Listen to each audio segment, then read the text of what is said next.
Assalamualaikum warahmatullahi wabarakatuh. أعوذ بالله من الشيطان الرجيم. بسم الله الرحمن الرحيم.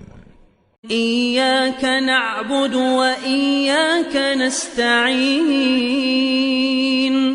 Meminta maaf, ya, berjanji tidak akan mengulangi kesalahan adalah sebuah hal yang sangat indah. Hal yang sangat indah. Kalau Anda berbuat salah lalu Anda mengatakan, maafin saya janji tidak akan mengulanginya.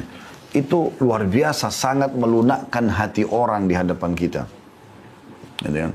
Makanya setiap orang buat salah, dia iklankan, dia minta maaf. Nah, kalau teman-teman mengatakan maafkan saya, itu kalau kepada Allah Subhanahu wa taala sama dengan Anda mengatakan astagfirullah. Istighfar itu permohonan maafnya. Kalau janji tulisan ikrar misalnya atau ikrar dengan lisan tidak akan mengulangi, itu namanya taubat. Jadi kalau teman-teman gabung astagfirullah wa atubu ilai, artinya ya Allah aku minta maaf dan aku janji tidak akan mengulanginya. Seperti itu. Nah, teman-teman sekalian, taubat ini perlu kita lakukan. Karena Nabi SAW sendiri sebagai pimpinan kita dan utusan Allah mengatakan, aku beristighfar dan bertobat kepada Allah sehari, setiap harinya 70 sampai 100 kali. Seperti itu. Apalagi kita gitu ya. Padahal Nabi SAW sudah diampuni dosa-dosanya, tapi masih seperti itu. Nah, taubat ini teman-teman indah sekali. Karena dengan taubat, maka semua kesalahan Anda dimaafkan. Plus lagi, fasilitas yang terhalang karena kesalahan Anda akan diberikan. Contoh misal Anda di kantor, Anda kerja. Lalu Anda buat satu kesalahan, misalnya telat datang, atau Anda tidak menyelesaikan pekerjaan atau apa saja. Lalu cara yang terbaik adalah Anda minta maaf dan Anda coba perbaikin. Anda ajukan permohonan maaf, Anda janji tidak akan mengulanginya, lalu Anda janji juga memberikan tanggalnya atau waktunya ya, the time-nya itu akan diselesaikan. Maksud saya waktunya akan diselesaikan pada hari ini atau pada jam ini gitu. Dan Anda tepati itu. Maka saya yakin nanti perusahaan akan memaafkan kesalahan Anda dan akan mencairkan semua fasilitas atau memberikan fasilitas yang sudah dijanjikan. Karena Anda lakukan itu. Seperti kurang lebih itu rasionalnya orang kalau bertaubat. Seperti itulah. Allah Subhanahu wa taala memerintahkan kita teman-teman untuk selalu taubat. Ini adalah perintah dalam banyak ayat Al-Quran, gitu kan. Dalam surah An-Nur misalnya, ayat 31, dan bertobatlah kamu sekalian kepada Allah, hai orang-orang beriman agar kamu beruntung. Wa tubu ilallahi jami'an ayyuhal mu'minun la'allakum tuflihun. Ya. Allah SWT menyuruh itu. Kemudian juga dalam surah At-Tahrim ayat 8 juga begitu. Hai orang beriman bertobatlah kepada Allah dengan taubat yang ikhlas. Ya. Ayyuhalladzina amanu tubu ilallahi taubatan nasuha. Jadi kan.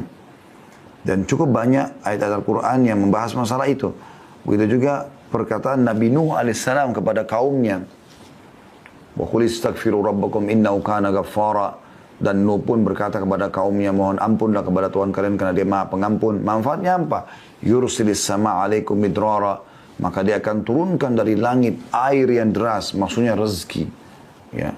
Karena kalau hujan turun dari langit, maka secara otomatis akan hidup tumbuh-tumbuhan, hidup hewan-hewan, manusia pun bisa hidup dari situ. Semuanya bisa bergerak dengan adanya air. Wa yumditkum bi amwalin wa banin. Dan dia akan memberikan tambahan keturunan dan harta buat kalian. Makanya pernah teman-teman sekalian, ada orang yang datang kepada Hasan Basri rahimahullah, 3 orang. Tiga-tiganya punya masalah nih. Yang satu datang mengatakan, wahai imam. Imam itu kalau kita kiai di Indonesia ya. Saya sudah lama sakit, tidak pernah sembuh. Sudah berobat sana sini, tabib ini, tabib itu, tapi belum sembuh. Apa saran Anda? Kata Hasan Basri, istighfar dan bertobat kepada Allah. Tapi yang benar, yang nasuha, yang tulus kepada Allah. Orang itu pulang. Masuk orang kedua. Dari sini perbanyak istighfar ya kata Hasan Basri. Bukan cuma istighfar dan tobat saja pulang. Enggak. Perbanyak. Lisanmu selalu astagfirullah wa atubu ilaih. Terus sampai engkau melihat jalan keluarnya. Datang orang kedua mengatakan, wahai imam, saya sudah lama menikah. Ini saya sama istri saya. Kebetulan sama istri datang ke rumah Hasan Basri. Rahimahumullah semuanya. Lalu dia mengatakan, kami sudah 10 tahun menikah, belum punya anak. Apa saran Anda? Kami sudah coba ke tabib ini, tabib itu, tapi juga tidak bisa. Ya, kami dapatkan solusinya. Kata Hasan Basri, perbanyak, garis bawah kalimat perbanyak istighfar dan taubat. Amalkan. Pulanglah orang itu, orang ketiga datang mengatakan, wahai imam, saya sudah lama bekerja bertahun-tahun, tidak pernah kaya seperti fulan. Ditunjuklah orang kaya di negeri itu gitu. Orang itu di kota Basra ya, di Irak. Maka kata Hasan, dan saya sudah coba kerja ini, kerja itu, tetap aja begini keadaan saya sudah sekian tahun. Apa saran Anda? Kata Hasan Basri, perbanyak istighfar dan taubat. Waktu pulang 3 orang ini, berkata pada saat itu teman-teman sekalian, murid-murid Hasan Basri, ada dalam atharnya dikatakan istrinya, bertanya, kenapa Anda cuma menyuruh istighfar dan taubat, padahal orang-orang ini mungkin butuh sesuatu yang lain gitu. Maka apa kata Hasan Basri, tidakkah engkau membaca firman Allah subhanahu wa ta'ala, tadi dalam surah Nuh itu ya, Nuh berkata kepada kaumnya, wa qul istaghfiru rabbakum innahu kana ghaffara. Ya, Nuh berkata beristighfar dan bertobatlah pada Tuhan kalian karena dia maha menerima taubat hambanya. Yursilis sama alaikum midrara, maka dia akan turunkan rezeki yang banyak dari langit. Wa yumbitkum bi amwali wa banin, dan dia pasti akan menambahkan buat kalian harta yang banyak dan juga keturunan. Jadi luar biasa manfaatnya.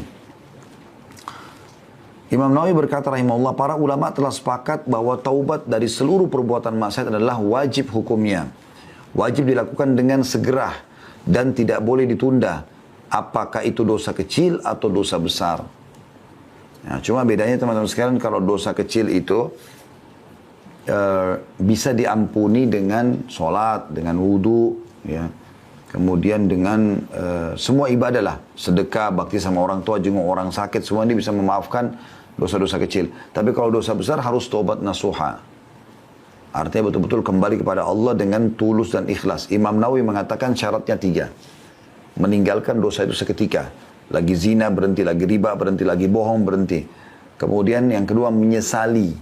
Dan yang ketiga berjanji kepada Allah tidak akan mengulanginya. Subhanallah, ini tidak sulit ya. Karena meninggalkan dosa itu bisa kita kerjakan setiap saat. Menyesal ini, kata ulama, semua orang yang buat dosa, Allah akan datangkan penyesalan. Allah datangkan penyesalan. Jadi penyesalannya itu semua muncul. Kayak orang habis berzina, orang habis menipu. Hilang itu.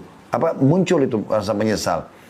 Sudah ada. Kemudian yang ketiga, janji sama Allah tidak akan mengulanginya. Maka akan diterima taubatnya insya Allah. Seperti itu. Kita tutup teman-teman sekalian dengan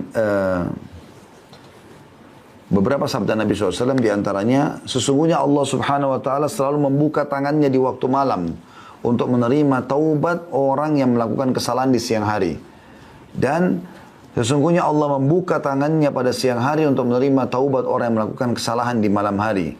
Begitulah terus hingga matahari terbenam dari barat. Ya, maksudnya di sini, terbenam, ya, terbit dari barat, sampai terbit dari barat. Hadits yang selanjutnya, Allah subhanahu wa ta'ala sangat gembira dengan taubat hambanya. Jadi Allah ini subhanallah tidak mau kita masuk neraka, mau kita masuk surga. Makanya dia sangat gembira dengan taubat hambanya. Dan kita tutup dengan ini teman-teman sekalian insyaAllah. Kata Nabi SAW, Allah lebih gembira dengan taubat hambanya dibandingkan seseorang di antara kalian yang membawa seluruh bekalnya di atas tunggangannya. Ya, digambarkan tunggang itu zaman dulu seperti unta misalnya, dia bawa semuanya bekalnya. Kalau Anda mungkin naik mobil di zaman sekarang, membawa seluruh harta yang Anda punya, simpanan Anda, bawa di mobil. Kemudian kata Nabi SAW, dia melewati padang pasir yang tak bertuan, nggak ada orang, nggak ada hewan, padang pasir tandus. Dia jalan, kemudian dia capek, dia istirahat di bawah sebuah pohon. Pohon itu pun bukan pohon yang rindang. Kemudian dia tertidur, waktu dia bangun, dia tidak menemukan untanya sama bekalnya, hilang. Lalu dia keliling-keliling mencari, tidak ketemu. Pada saat dia sudah putus asa, dia pun berkata pada dirinya sendiri, saya akan kembali ke pohon yang tadi saya tidur. Ya. Dan saya berharap pada saat saya bangun sudah mati. Maka Nabi SAW mengatakan dia pun kembali ke pohon itu, lalu dia tidur, ternyata pada saat dia bangun, dia temukan untanya sama bekalnya semua ada di depannya. Bagaimana gembiranya orang ini karena dia bisa melanjutkan kehidupan? Allah lebih gembira dengan tobat hambanya dibandingkan orang seperti ini.